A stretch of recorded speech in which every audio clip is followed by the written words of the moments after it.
যে রাতের নাম হচ্ছে লাইলাতুল কদর। আমি আশা করি আপনারা সবাই এই সূরাটা জানেন। বা'দা আউযু বিল্লাহি মিনাশ শাইতানির রাজিম, ইন্না আনজালনাহু ফি লাইলাতুল কদর। নিশ্চয়ই আমি কোরআনকে নাজিল করেছি লাইলাতুল কদরে, ভাগ্য রজনীতে। ওয়ামা আদরাকা মা লাইলাতুল কদর। হে নবী মুহাম্মদ সাল্লাল্লাহু আলাইহি ওয়াসাল্লাম, আপনি কি জানেন লাইলাতুল কদর কি জিনিস? লাইলাতুল কদরি খায়রুম মিন আলফি শাহর। লাইলাতুল কদর হচ্ছে হাজার মাসের চাইতে উত্তম। এখানে গাণিতিকভাবে ব্যাখ্যা করতে যাবেন না, 1000 মাস সমান সমান কত বছর হয়, ব্যাপারটা এমন নয়। এখানে আধিক্য বোঝানো হয়েছে। হাজার হাজার মাস ইবাদত করলে যে নেকি হয়, এক রাত ইবাদত করলে সে নেকি হয়ে যাবে ইনশাআল্লাহ। এই রাতে কি হয়? স্পেশাল তানাজ্জালুল মালাইকাতু ওয়ার রূহ। এই মাসে আল্লাহর পক্ষ থেকে আল্লাহর ফেরেশতারা নেমে আসেন। কোথায় নেমে আসেন? পৃথিবীতে। তাদের সর্দার হিসেবে থাকেন জিবরাইল আলাইহিস সালাম। তানাজ্জালুল মালাইকাতু ওয়ার রূহু ফিহা বিইذনি রাব্বিহিম। আল্লাহর রবের আদেশে তারা এই কাজটা করেন। মিন কুল্লি আমর, প্রত্যেকটা বিষয়ের ফয়সালা হয় এই রাতে। আপনার আমার তাকদীর লেখা হয়েছে আসমান জমিন সৃষ্টির 50,000 বছর আগে। আপনার আমার তাকদীর লেখা হয়েছে আসমান জমিন সৃষ্টির 50,000 বছর আগে। আল্লাহ পাক সমস্ত সৃষ্টির তাকদীর লিখেছেন প্রথম দফায়। দ্বিতীয় দফায় তাকদীর লেখা হয়েছে যখন আমার আপনার রূহ আমাদের মায়ের গর্ভে ছিল 4 মাস 10 দিন বয়স। ওই সময় আল্লাহর পক্ষ থেকে ফেরেশতা আসেন, এসে লিখে দেন তার হায়াত, তার রিজিক, সে সৌভাগ্যবান না দুর্ভাগ্যবান। এরপর রূহটাকে ফুঁকে দেন, বাচ্চা নড়াচড়া শুরু করে। এর আগ পর্যন্ত পেটের মধ্যে বাচ্চা নড়াচড়া করে না। যখন রূহটা ফুঁকে দেওয়া হয় তারপর থেকে বাচ্চা নড়াচড়া শুরু করে। দ্বিতীয় দফায় তাকদীর লেখা হয়।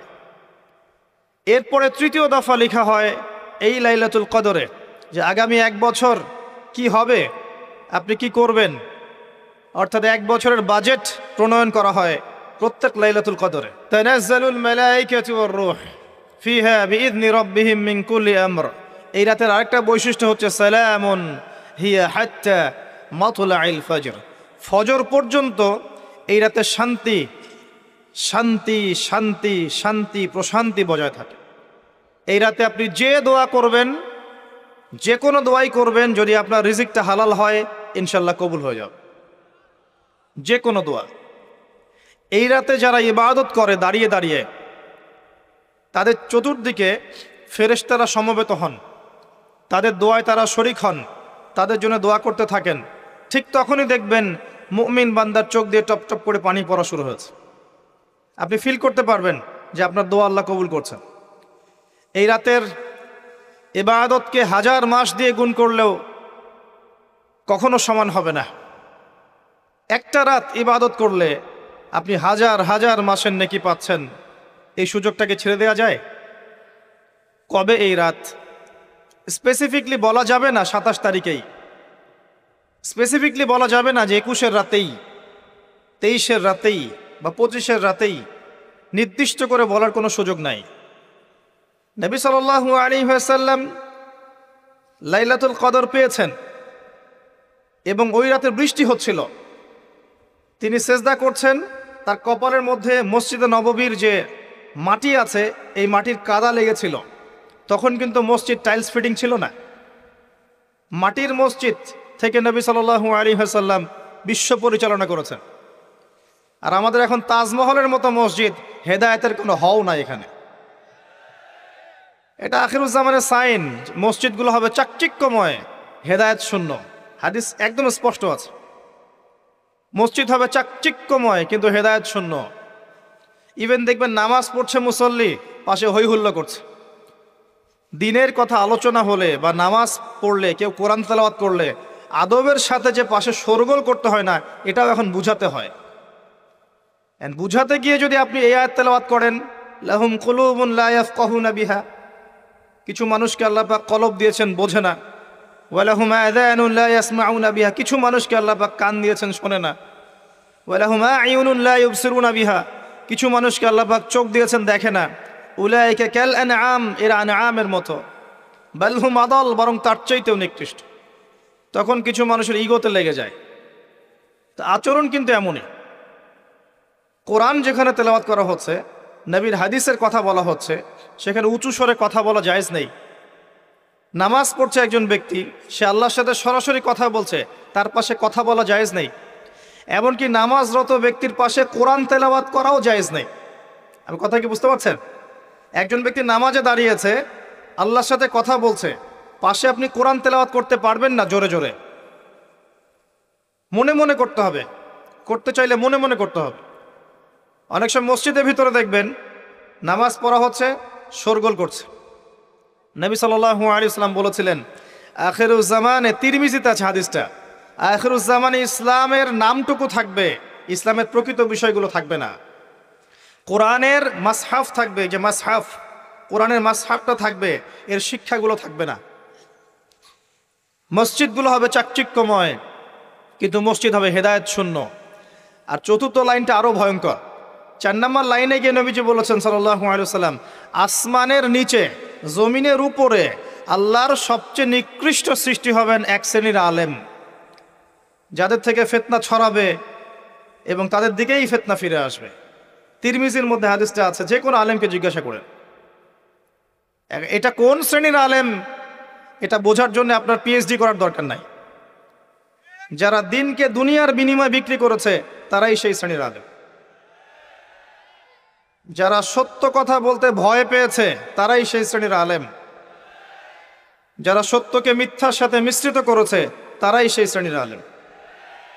এবং যারা ইসলামের নামে উম্মাকে শতদা বিভক্ত করে দিয়েছে, এরাই সেই শ্রেণীর আলেম।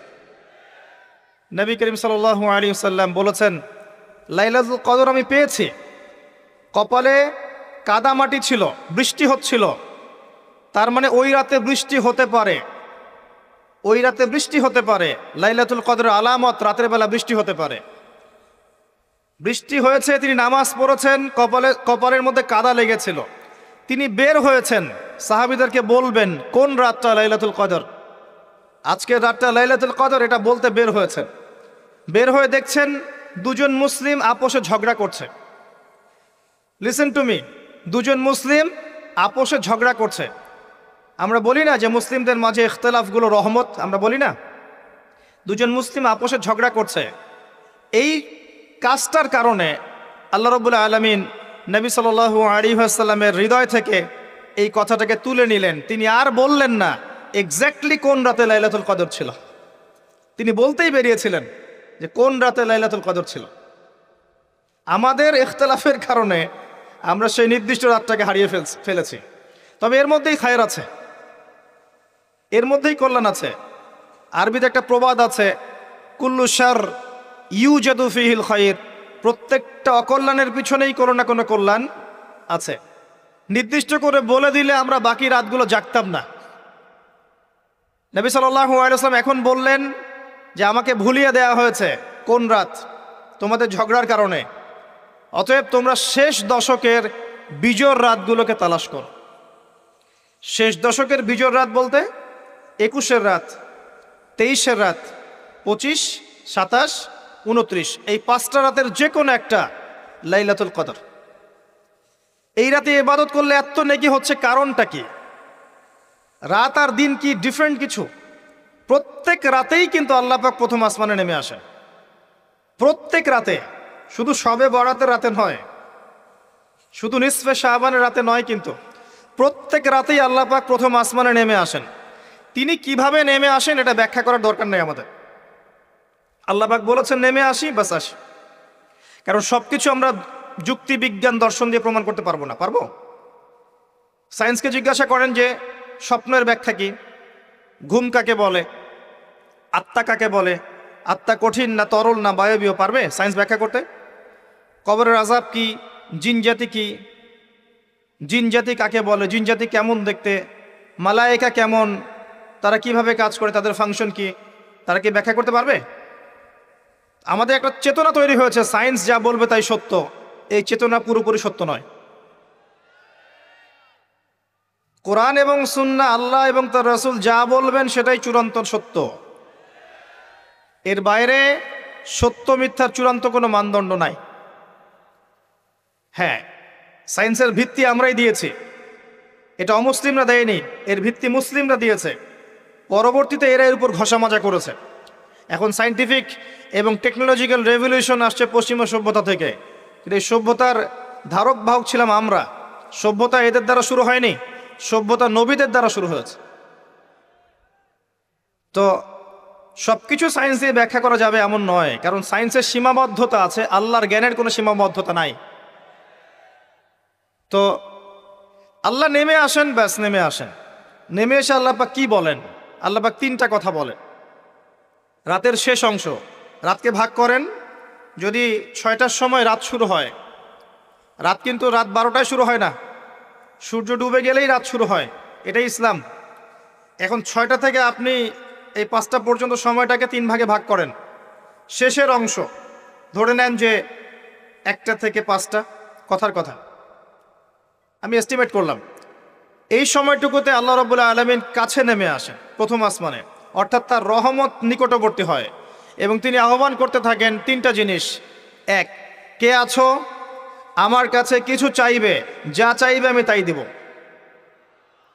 2, কে আছো? আমার কাছে ক্ষমা চাইবে, আমি তোমাকে মাফ করে দেব। 3, কে আছো? কে আছো আমাকে ডাকবে, আমি তোমার ডাকে সাড়া দেব। মানে এই সময় আপনি যা চাইবেন ইনশাআল্লাহ, আপনার আকীদায় যদি শিরক না থাকে, আমলে যদি বেদাত না থাকে এবং আপনার রিজিক যদি হালাল হয়, ইনশাআল্লাহ তাআলা আপনার দোয়া কবুল করা হবে। আল্লাহ পাক প্রত্যেক রাতেই নেমে আসেন। তাহলে লাইলাতুল কদরকে এত স্পেসিফিকলি ইম্পর্টেন্স দেওয়ার কারণ কি? একটাই কারণ, মনে রাখবেন, লাইলাতুল কদরকে মর্যাদামণ্ডিত করার এবং রমাদান মাসকে শ্রেষ্ঠ মাস মর্যাদামণ্ডিত করার একটা কারণ, only one reason behind it, সেটা হচ্ছে এই মাসে এবং এই রাতে আল কোরআন নাজিল হয়েছে। কথা কি বুঝতে পারছেন? কোরআন নাজিলের কারণেই এই মাসটা মহামান্বিত, কোরআন নাজিলের কারণেই এই রাতটা সম্মানিত। ইন্না আনজালনাহু ফি লাইলাতুল কদর। আসুন সামনে যাই। নবী করিম সাল্লাল্লাহু আলাইহি ওয়াসাল্লাম যখন এই জাহেলি যুগে বাস করছেন, এই লাইলাতুল কদরে রমাদান মাসে আল্লাহ পাক কোরআন নাজিল করলেন। কি জন্যে নাজিল করলেন? কারণ এই সমাজটাকে পরিবর্তন করার জন্যে, সমাজের জাহিলিয়াতগুলোকে দূর করার জন্যে নবী করিম সাল্লাল্লাহু আলাইহি ওয়াসাল্লাম প্রচণ্ড ফিকির করতেন। কি করা যায়, কি করলে মানুষগুলো শিরক ছেড়ে দিবে, কি করলে সুদ বন্ধ হবে, কি করলে মাদক থেকে মানুষ দূরে থাকবে, কি করলে নারীর সম্মান বৃদ্ধি পাবে। তিনি ভাবতেন কিভাবে গোত্রীয় হানাহানি বন্ধ করা যায়, তিনি এগুলো ভাবতে থাকতেন। হেরা গুহায় বসে তিনি এগুলো ভাবতেন কি করা যায়। যুবক বয়সে তিনি হিলফুল ফুজর তৈরি করেছেন এগুলো সমস্যা দূর করার জন্যে, কিন্তু পরিপূর্ণরূপে সফল হয়েছেন বলতে পারি না আমরা, কারণ তখন ওহী আসেনি। এই ভাবতে ভাবতে ভাবতে ভাবতে একদিন এক রাতে তার কাছে আল্লাহর পক্ষ থেকে কোরআন নাজিল হলো। সূরা আলাকের প্রথম 5টা আয়াত, বিসমিল্লাহির রহমানির রহিম, ইকরা বিসমি রাব্বিকাল্লাযী খালাক। পড়ুন আপনার রবের নামে, যিনি আপনাকে সৃষ্টি করেছেন। খালাকাল ইনসানা মিন আলাক, যিনি মানুষকে সৃষ্টি করেছেন জমাট বাঁধা রক্তপিণ্ড থেকে। আমরা সবাই জমাট বাঁধা রক্তপিণ্ড ছিলাম মায়ের পেটে। আজকে আমরা আল্লাহ দ্রোহী হয়েছি, কিন্তু আমরা পেটের মধ্যে এতটুকু জমাট বাঁধা রক্তপিণ্ড ছিলাম। সূরা ইয়াসিনের মধ্যে আল্লাহ পাক এই কথাটা বলেছেন, তোমাদেরকে তো নুতফা থেকে সৃষ্টি করেছি, ফাইদা হুয়া খসিমুম মুবিন, যখন সে বড় হয়েছে সুস্পষ্টভাবে আল্লাহর বিরুদ্ধাচরণ করছে।